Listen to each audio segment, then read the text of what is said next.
27 तारीख को ये कहा जा सकता है कि बहुत सुबह सुबह या देर रात ईडी की टीम मेरे घर से करीब 2:30 बजे के करीब निकली। मैंने 27 तारीख को ही आप लोगों के सामने प्रेस वार्ता की। मैंने बताया कि किस तरीके से ईडी की टीम ने गैर कानूनी तरीके से मेरे घर में जो किया वो इस इन्वेस्टिगेशन की कॉन्फिडेंशियलिटी, प्राइवेसी और इंटीग्रिटी को प्रभावित करता है। और तमाम जगह ट्विटर पे, सोशल मीडिया पे उस चीज़ को डाला गया। 27 तारीख को ही मैंने इस विषय में कि मेरे घर पे आके ईडी के अफसरों ने किस तरीके से मेरे बयान को बदलने के लिए मेरे ऊपर दबाव डाला, मुझे गिरफ्तार करने के लिए या गिरफ्तार करने के नाम पे एक सटल तरीके से मेरे ऊपर और मेरे परिवार के ऊपर पूरा दबाव बनाया गया। 8 बजे से लेकर रात 2:20 तक वो दबाव हमारे ऊपर बना के रखा गया। बाहर बार बार पुलिस को बुला के बैरिकेडिंग करवाई गई, रस्से बंधवाए गए, दिखाने के लिए कि साहब अब तो हम अरेस्ट करके लेके जाएंगे। किस तरीके से ईडी ने मेरे बयान से कुछ हिस्से हटाए,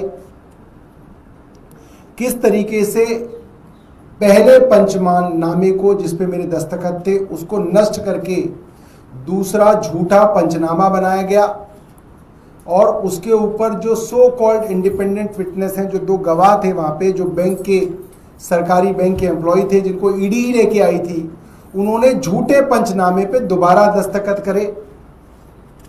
इसके लिए मैंने ईडी के डायरेक्टर साहब को 27 अगस्त 2025 को ये लिखित शिकायत, साइंड शिकायत ईमेल द्वारा भेज दी थी। कल हमने दफ्तर से अपने एक सहयोगी को ईडी के दफ्तर भेजा, ईडी के हेडक्वार्टर भेजा, लिखित शिकायत मेरी साइंड लेके। और ये बड़े हैरत की बात है, मैं चाहूंगा कि आप लोग इस पर लिखिएगा, ईडी ने शिकायत लेने से इनकार कर दिया और उन्होंने कहा कि स्पीड पोस्ट से हमें भेजो। तो कल लिखित शिकायत दोबारा से ईडी को स्पीड पोस्ट से भी भेज दी गई है। मैं चाहूंगा जितने भी हमारे पत्रकार साथी हैं जिनको ईडी के लोग जो है फोन करके खबरें प्लांट करते हैं, जैसे जाहिर सी बात है जब मेरे घर ईडी दाखिल हुई 7:15 बजे, 20 मिनट बाद खबर चल गई कि 13 ठिकानों पे खबर चल गई, सौरभ भारद्वाज के 13 ठिकानों पे छापा पड़ा। तो 13 ठिकाने तो किसी ईडी के ही अफसर ने पत्रकारों को बताए होंगे। तो उन ईडी के अफसरों से पूछें कि भाई अब इस कंप्लेंट पे ईडी क्या कार्रवाई कर रही है। ये एक सीरियस कंप्लेंट है। ईडी देश की सबसे बड़ी संस्थाओं में से है, सीधा केंद्र सरकार के अधीन आती है। ईडी के हेड डायरेक्टर ईडी को मैं एक प्रदेश का अध्यक्ष पार्टी का एक एक्स मिनिस्टर लिखित में शिकायत कर रहा हूं, प्रेस कॉन्फ्रेंस कर रहा हूं कि आपके अफसरों ने ये किया। क्या ईडी डायरेक्टर को इसकी कोई चिंता ही नहीं है? किया तो किया या उनके कहने पे किया?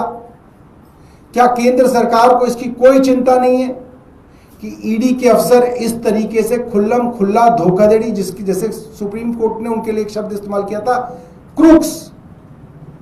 ED can not act like a crook. ED ठग की तरह नहीं व्यवहार कर सकती, ईडी ठग नहीं बन सकती। और जो मेरे यहां किया, it was crook, it was being like crook. तो मैंने देश के गृह मंत्री अमित शाह जी को भी टैग करके ट्वीट किया, पूरी की पूरी प्रेस कॉन्फ्रेंस उनको ट्वीट की कि भाई आप इसके ऊपर कार्रवाई कीजिए, आप इसकी जांच कराइए, आप अपने अफसर का लैपटॉप सीज कराइए, आप मेरा प्रिंटर लेके जाइए, इसकी जानकारी उनके लैपटॉप में है, मेरा बयान उनके लैपटॉप में मौजूद है। तो अब तक मेरे पास ईडी से कोई इस विषय के अंदर सूचना नहीं आई है कि उन्होंने इसके ऊपर कोई इंक्वायरी या इन्वेस्टिगेशन ऑर्डर की है। और ऐसा प्रतीत होता है कि इसके अंदर सब सम्मिलित हैं, सब के सब सम्मिलित हैं। वरना मैं ये उम्मीद कर रहा था कल ईडी की तरफ से एक प्रेस रिलीज आएगी कि भाई वी अपोलोजाइज, कि इस तरीके का हुआ, ऐसा नहीं होना चाहिए था, ये प्रोफेशनलिज्म नहीं है, हम इसकी जांच कराएंगे। मगर इस तरीके का कोई प्रेस नोट ईडी की तरफ से नहीं है। पूरी चुप्पी है, केंद्र सरकार की पूरी चुप्पी है। तो ये चुप्पी ये दिखाती है कि सब मिले हुए हैं, इस षड्यंत्र के अंदर सब मिले हुए हैं। तो ये था। और जिस अंगूठी का मैंने आपको जिक्र किया था, मुझे लगा मैं आपको दिखा दूं, जो मेरे घर में से बरामद हुई थी, जिसको बरामद करके ईडी के अंदर खुशी की लहर दौड़ गई थी, वो ये थी। देखने में असली है। और जैसे ही उनके हाथ लगी, मेरी पत्नी ने कहा तुम ले लो, नकली है। तो फिर उन्होंने वापस दे दी। फिर मैंने कहा अरे चेक तो कर लो, हो सकता है असली हो। तो कह रहे नहीं सर नकली है। तो साहब ये हाल है। और ये चिट्ठी है। और एक और मैं आपको विशेष बात बता दूं, आज किसी ने मुझे भेजा है व्हाट्सएप पे, सुप्रीम कोर्ट की गाइडलाइंस हैं कि आप किसी को देर रात तक क्वेश्चनिंग नहीं कर सकते। ये सुप्रीम कोर्ट की गाइडलाइन है। और इसके ऊपर ईडी के सर्कुलर हैं कि आप देर रात तक किसी को क्वेश्चन नहीं कर सकते। और मैं आपको पढ़ के बता दूं, Supreme Court slams ED's high handedness in human 15 hour interrogation. हमारी तो 20 घंटे कर ली इन्होंने, सुप्रीम कोर्ट तो 15 घंटे पे नाराज हो रहा था।